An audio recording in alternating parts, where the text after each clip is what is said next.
사도 바울이 자신이 지금 하고 있는 이 모든 일들이 사실은 하나님께서 자기에게 시켜서 그대로 하는 일이라 그렇게 유대인들 앞에서 변론을 하고 있습니다만, 유대인들은 그 일에 대해서 상당히 증오심과 굉장한 분노를 품고 있습니다. 바울이 이방인의 사도가 된 것이 하나님의 명령이고 요구였다 하는 것을 유대인들은 용납할 수 없었습니다. 왜냐하면 자기들이 가지고 있는 기득권을 바울이 인정하고 있지 않기 때문입니다. 지금 기득권 싸움을 시작한 겁니다. 자기들이 가지고 있던 것 절대로 내려놓을 수 없어서 그것 때문에 바울이 외치는 이야기를 거부하고 있는 그러한 모습입니다. 왜 용납하지 못하는 그런 일들이 벌어지고 있는가 하면, 유대인들의 입장에서 보면 이방인들이 하나님의 백성이 되려고 한다면 먼저 유대인처럼 되어야 된다고 하는 겁니다. 자기들처럼 되어야, 그래야 하나님의 백성이 될 수 있다. 다시 말하면 선민의식이 우월의식이 되어서 자신들을 포장하고 있는 겁니다. 특별한 민족이라고 하는 이 가치관이 그들에게 있어서는 아주 대단한 자부심으로 드러나고 있는 모습입니다. 하나님이 유일하신 하나님이라고 하는 그 차원을 넘어서 이제 자신들이 유일한 하나님의 백성이라 그런 자리에까지 이르게 된 겁니다. 그래서 이스라엘 백성은 자기들이 다른 민족으로 동화되는 것을 금하고 있습니다. 하나님을 믿는 데서부터 다른 민족과 섞이게 되고, 또한 섞이게 될 때에 다른 우상들을 섬기는 것을 금합니다만, 다른 이방 민족이 유대인이 되겠다고 하는 것은 허용하고 있었습니다. 다만 자기들이 믿는 하나님, 그 백성이 되고자 하는 사람들은 자기들이 지키고 있는 율법을 지켜야 하고, 특별히 자기들이 신앙을 가지고 있는 그대로 따를 것을 요구하고 있는 겁니다. 그런 차원에서 이방인들이 유대인 되는 것은 문호가 개방이 되어 있습니다. 거기에 첫 번째 조건이 무엇이었는가 하면 할례라고 하는 겁니다. 지금 유대인들의 요구가 뭔가 하면, 바울이 제대로 하나님의 일을 하려고 한다면 1차적으로 이방인들에게 할례를 행해야 될 거 아니냐. 그것도 하지 않으면서 어떻게 이방인들에게 하나님을 증거할 수 있단 말이냐. 저들이 먼저 귀화해야 할 것인데 귀화하기 위해서는 할례를 행해야 된다. 바로 그것이었습니다. 요즘 우리나라도 이제 외국 민족들이 우리나라 사람이 되기를 원하는 사람들이 많아서 한국인이 되고자 귀하는 경우들이 종종 있습니다. 그런데 거기에 가서 보면 가장 먼저 하는 일이 뭔가 하면 시험을 치르는 겁니다. 자격이 있느냐. 그래서 먼저 보는 것이 언어가 가능한가 하는 것입니다. 일반 우리 민족과 의사소통이 가능한가. 그 다음 두 번째로 문화적인 접근이 가능한가 하는 것입니다. 물론 예외도 있습니다. 그거는 뭔가 하면 우리 민족과 함께 결혼을 하는 경우입니다. 결혼을 하는 사람들은 그 사람이 자격이 되든 안 되든 일단 민족으로 받아들이고 그 다음에 자격을 묻게 됩니다. 이것은 어찌 보면 기득권처럼 여겨집니다만 사실은 가장 기본적인 것일 겁니다. 그런데 히브리인들은, 유대인들은 그 정도가 아닙니다. 그 차원을 넘어서 가장 먼저 해야 할 것은 할례를 행하는 것이라, 지금 그 할례를 귀화하는데 가장 첫 번째 조건으로 그들이 내세우고 있습니다. 그래서 하나님을 믿기 위해서는 이 일을 결단코 행해야 되겠다 하는 것입니다. 그런데 바울은 지금 그거에 대해서는 아무런 이야기를 하지 않습니다. 하나님께서 나를 보냈는데 이방인들에게로 보냈노라. 그들에게도 하나님의 은혜가, 그들에게도 하나님의 성령이 임하게 될 것이라. 그래서 그들에게 뭘 가르치고 있는가 했더니 예수 그리스도, 그를 믿는 것이 하나님 나라 백성이 되는 길이라, 그렇게 가르치고 있습니다. 유대인들이 생각할 때는 하나님 나라의 백성이 되기 위해서는 반드시 할례를 행하고 그 다음에 율법을 지켜야 된다고 지금까지 배워왔는데, 사도 바울이 하는 일을 보니까 엉뚱합니다. 아니, 얼마 전까지만 해도 사도 바울이 그 일을 하지 않는 사람들을 잡아다가 죽이기도 하고 감옥에 가두기도 하고 그러기 위해서 저 외국까지 뛰쳐나가서 일을 했던 열심당원이었는데, 어느 날 갑자기 이 사람이 미쳐도 원 없이 미쳐가지고 이제는 자기가 박해하던 예수를 전하고 있는 겁니다. 그래서 유대인들이 마음속에 분노하는 정도가 아니라 증오심으로 가득 차서 저 사람은 절대로 죽여야 될 사람이라, 죽이지 않고는 결단코 해결될 일이 아니라 지금 그렇게 나서고 있습니다. 우리는 지난 시간 바울의 변론을 통해서 신앙이라고 하는 것이 자기가 믿는 것이 어떤 것인가 논리적으로 설명하지 않고 바울이 무엇을 나타냈는가 하면 자기 앞에 펼쳐지는 일들, 일어나는 일들에 대한 이야기를 했다 그랬습니다. 그래서 하나님께서 어떻게 내 삶에 간섭하시는가, 하나님이 하신 일이라 하는 것을 내용으로 삼고 있는 것을 지난 시간에 우리가 살펴보았습니다만, 이제 신앙이라고 하는 것이 그런 차원에서 어떤 싸움인가 하는 것에 대한 이야기를 좀 해야 되겠습니다. 어떤 싸움인가 하면 신앙이라고 하는 것은 하나님이 주인이 되셨는가, 내가 그 주인의 종이 되었는가 하는 것으로 시작입니다. 이 자리가 있지 않으면 결단코 온전해질 수 없다고 하는 것이 바울이 외치는 이야기입니다. 그래서 예수 그리스도를 주라, 신해야 되겠다. 주인이라고 신해야지, 이게 신앙의 근본이라고 외치고 있는데 유대인들의 생각과는 엉뚱해졌다고 하는 겁니다. 자기들은 이미 하나님께서 택하셨고 자기들 말고는 조건에 들어서려면 자기들처럼 택하신 그 조건에 합당하게 할례를 행하고 율법을 지켜야 된다고 생각하는 것이었습니다.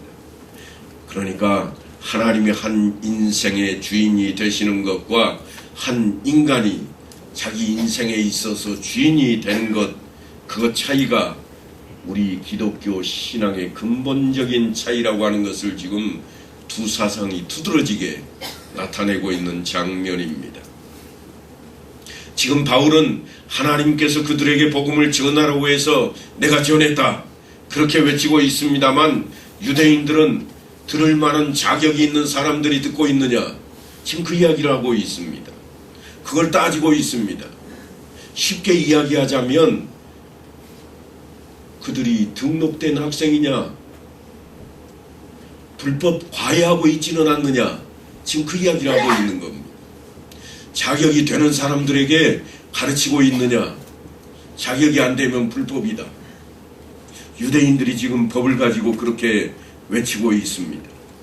오늘날 교회에도 많은 병폐들이 있습니다만 그 중에 가장 큰 것이 뭔가 하면 사도 바울을 죽여야만 속이 풀렸던 유대인들이 가지고 있는 우월감입니다. 우리에게도 그 우월감은 어김없이 자리 잡고 있습니다. 그래서 아무나 되는 줄 아느냐, 까불고 있어 하는 마음이 우리 안에 저 깊숙이 꿈틀거리기 시작하고 있는 겁니다. 그 이야기가 사실은 기득권에 대한 이야기가 할례에 대한 이야기로 점철되고 있는 것이 유대인들의 사상입니다. 할례에 대한 기득권을 주장한 이야기 가운데 가장 오래된 사건은 창세기에 기록이 되어 있습니다. 창세기에 기록된 디나 사건이 바로 그 첫 번째 사건인데요. 야곱이 장자의 축복을 가로채서 도망쳤다가 이제 거부가 되어서 다시 가나안 땅으로 돌아옵니다. 처음에는 자기 형 에서가 두려웠습니다. 잡혀서 죽지는 않을까 두려움 속에 왔는데, 놀랍게도 에서는 자기의 것을 다 빼앗아 가지고 도망쳤던 동생인데 화끈하게 용서해 버립니다.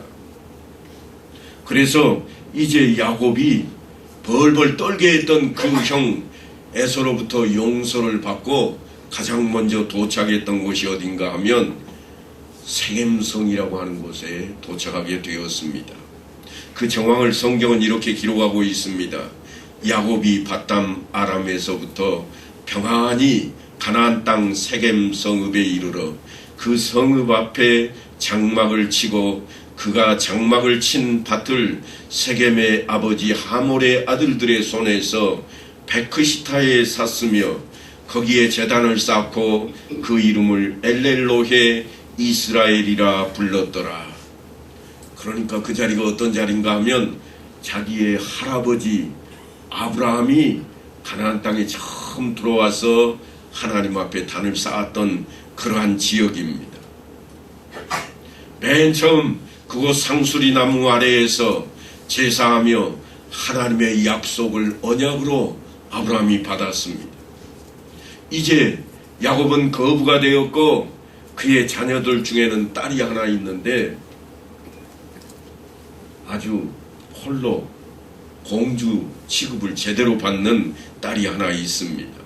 그런 딸을 우리는 가리켜서 고명딸이라 그럽니다. 얼마나 귀한지요. 그래서 사실은 이 딸이 허영심에 가득 차 있고 또한 사치덩어리가 되어 있었습니다. 자기 하고 싶은 대로 뭐든지 해야만 되는 그런 인물로 자라고 있었습니다. 이 딸이 세겜성을 바라다 보니까 안에서 놀라운 모습들이 보이고 소리도 들려옵니다. 그래서 궁금해서 이 딸이 현혹되어 가지고 하루는 세겜성에 놀러 나갑니다. 그런데 놀러 나갔다가 구경하다 말고 하몰의 아들 세겜에게 걸려들어서 겁간을 당하는 사건이 일어나 버립니다. 왜냐하면 특별히 예쁜 아가씨가 치장도 제대로 하고 아주 아리답게 생긴 여인이 그 성에 들어왔으니 그 성에서 또한 내노라 한 성주의 아들이 가만 둘 리가 없었습니다. 지금도 그렇습니다만 고대 사회에서는 형제 중에 누가 다치거나 피해를 당하면 가문의 수치로 여겼고 가문의 수치로 여긴 형제들이 나서서 반드시 복수를 하곤 했습니다. 그래서 그 사실을 알게 된 시므온과 레이가 복수를 다짐합니다. 왜 하필 시므온과 레이인가 하면 창세기 34장을 보면 이렇게 기록이 되어 있습니다. 레아가 야곱에게 낳은 딸 디나가 레아가 낳은 딸입니다. 여러분이 잘 아시는 대로 야곱에게는 4명의 부인이 생겼습니다. 그 부인들 가운데 레아가 낳은 딸이라 그랬습니다. 그러니까 그의 형제는 누군가 하면 레아가 낳은 아들들입니다.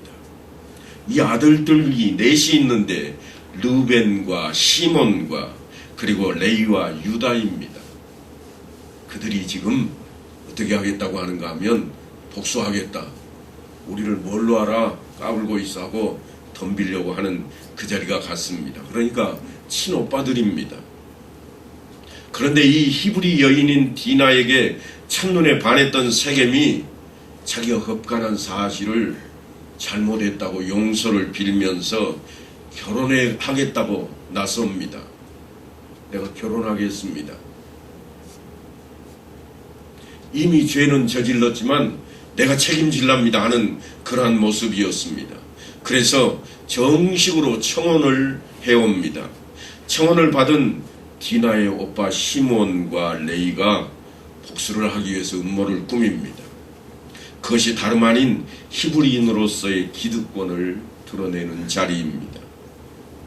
자기 가문은 히브리 민족으로 할례를 받지 않은 족속의 남자들에게는 딸을 줄 수 없다 하는 것이었습니다.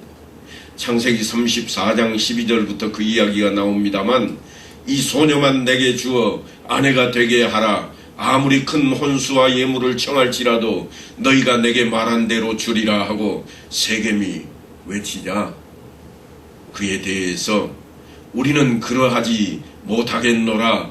할례 받지 않은 사람에게 우리 누이를 줄 수 없으니 이는 우리의 수치가 됨이라 그럽니다. 할례 안 받은 사람에게 우리 동생 줄 수 없어. 그거는 수치스러운 일이야. 가문의 수치야. 그래서 어떻게 하자고 하는가 하면 한술 더 떠가지고 이렇게 이야기합니다.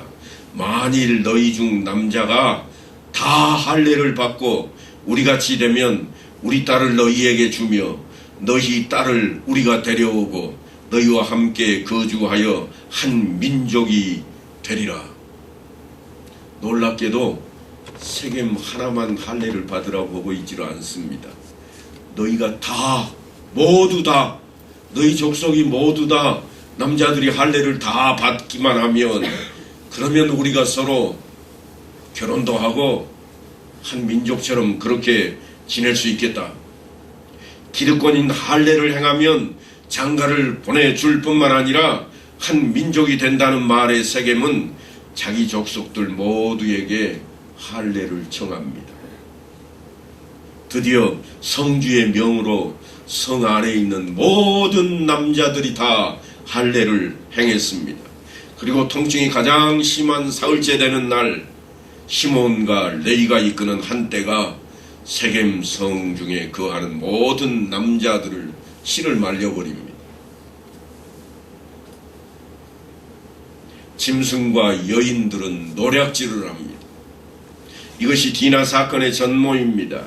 그 일로 인해서 후일 야곱이 자기 아들들을 축복할 때 놀랍게도 이 두 아들에게 대해서는 저주를 할 정도입니다. 그 원인이 어디에 있는가 하면 할례 때문입니다. 기득권 때문이었습니다. 그렇다면 할례가 무엇을 의미하기에 이처럼 야곱이 자기 두 아들을 저주하기에까지 이르게 되는 것인가? 그 앞으로 조금 더 성경을 거슬러 올라가서 우리가 좀 읽어봐야 되겠습니다. 하나님께서 아브라함에게 가나안 땅을 주시겠다고 약속을 하십니다. 언약으로 주실 때에 너와 내 후손에게 이 땅을 주리라. 그렇게 약속을 하시고 하시는 말씀이 뭔가 하면 네가 이 땅을 내 자신에게 주리라 하시는 이 약속과 함께 내 몸에서 날 자가 내 상속자가 되리라 하는 것이었습니다.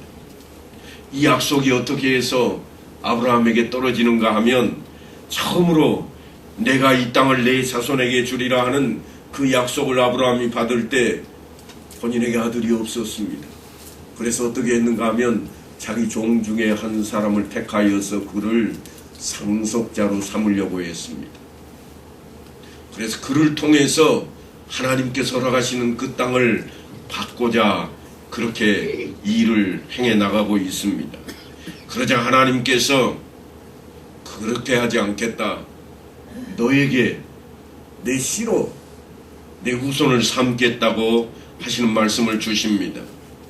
그런데 여전히 그 약속이 있었음에도 불구하고 세월이 흘러가는데 아들이 생기지를 않습니다. 후손이 생기지를 않았습니다. 그래서 아브라함과 사라가 고심 끝에 결론 내린 것이 뭔가 하면 특별히 사라가 이렇게 이야기합니다. 여호와께서 내 출산을 허락하지 아니하셨으니 원하건대 내 여종에게 들어가라. 그래서 여종 하갈을 통해서 아들을 하나 얻습니다. 그 아들이 다름 아닌 이스마엘입니다. 그래서 이제는 이스마엘에게 그 대를 이어주면 되겠다 하는 생각을 아브라함이 갖게 되었습니다. 그때가 언제인가 하면 아브라함이 86세 때의 일입니다. 그리고 99세가 되던 해에 하나님께서 아브라함에게 나타나십니다. 그리고 하시는 말씀이 이제 후로는 내 이름을 아브라함이라 하지 아니하고 아브라함이라 하리니 이는 내가 너를 여러 민족의 아버지가 되게 하려 함이라 그렇게 말씀을 합니다. 이 이야기는 다른 이야기가 아닙니다. 내가 내 언약을 나와 너 및 내 대대 후손 사이에 세워서 영원한 언약을 삼고 너와 내 후손의 하나님이 되리라. 내가 내 후손에게 내가 거류하는 이 땅 곧 가나안 온 땅을 주어 영원한 기업이 되게 하고 나는 그들의 하나님이 되리라. 이렇게 징표를 하나님이 아브라함에게 보이면서 그 징표로 요구하는 것이 있습니다. 이 언약을 나도 지킬 것인데 너도 지켜라. 그 징표로 너희는 모두 다 할례를 받으라 하는 것이었습니다. 이 할례가 그렇게 시작이 됩니다. 너희 중 남자는 다 할례를 받으라. 이것이 나와 너희와 너희 후손 사이에 지킬 내 언약이니라. 너희는 보피를 베어라. 이것이 나와 너희 사이의 언약의 표징이니라. 할례를 행한다고 하는 것은 실질적으로 뭘 상징하고 있는가 하면 남자의 생식기를 잘라버리는 것을 상징합니다. 무슨 말씀인가 하면 이제부터는 혈육으로 난 후손이 아니라 그런 표현입니다. 내 피를 통해서 대를 이어가는 것이 아니라 나 하나님 여호와가 내 대를 잇게 할 것이라. 바로 그 자리가 언약의 자리입니다. 그 증표로 할례를 행하는 것입니다. 다 할례를 행하게 한 후에 하나님께서 아브라함에게 그의 아내를 가리켜 살해라 하지 말고 살아라 하라 그렇게 명령을 하시고 뒤이어서 이런 말씀을 하십니다. 내가 그에게 복을 주어 그가 내게 아들을 낳게 하며 내가 그에게 복을 주어 그를 여러 민족의 어머니가 되게 하리니 민족의 여러 왕이 그에게서 나리라. 이 말을 들을 때 아브라함이 속으로 웃었습니다. 왜냐하면 이 나이에 우리가 자식을 낳을 수 있을까? 나는 100세요 아내는 99세인데 요즘 우리나라 사람 같으면 안 그러겠죠. 왜냐하면 우리나라 사람들은 유명한 노래를 부르잖아요. 뭐라고 그래요? 나이가 들었는데 우리 권사님들 모시고 제가 10년도 넘기 전에 저 제주도 갔더니 권사님들이 조그마한 기차 놀이를 하시면서 거기에서 노래를 부르시면서 뭐라고 했는가 하면 내 나이가 어때서 그러시더라고요. 아무리 나이가 들어도 즐길 수 있고 아무리 나이가 들어도 할 일 다 한다. 그런 차원의 노래를 불렀는데 아마 사라가 당시에 이 노래를 알았더라면 틀림없이 내 나이가 어때서 그랬을 것인데 그러지를 못했습니다. 이 나이에 어떻게 아들을 낳을 수 있으랴? 바로 그렇게 생각을 했던 것입니다. 그런데 하나님께서는 이제 할례라고 하는 것을 통해서 너희 인생으로서 할 수 없는 일을 내가 하게 해주겠다. 아니 내가 할 것이라 그렇게 외치고 계시는 겁니다. 그 외침의 징표가 뭔가 하면 할례입니다. 사람의 힘으로서 되는 것이 아니라 하나님의 능하심으로 이루어지는 일이라.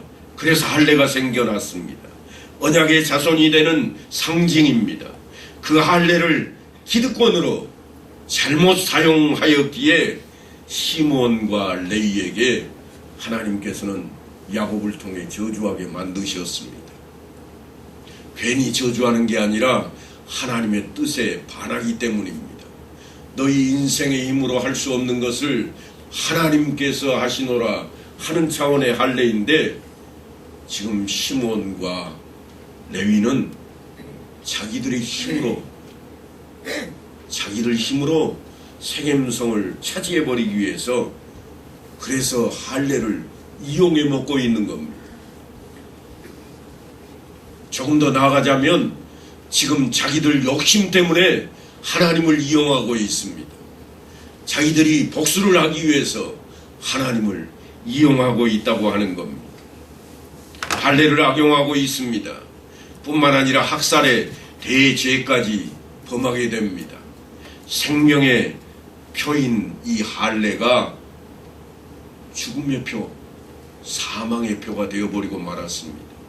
하나님께서는 할례라고 하는 것을 인생을 통해서는 생명이 끊어질 수밖에 없지만 하나님으로서 생명을 더하게 하시리라 이 약속으로 주셨는데 오히려 그것을 죽음의 표로 만들어버리고 말았습니다.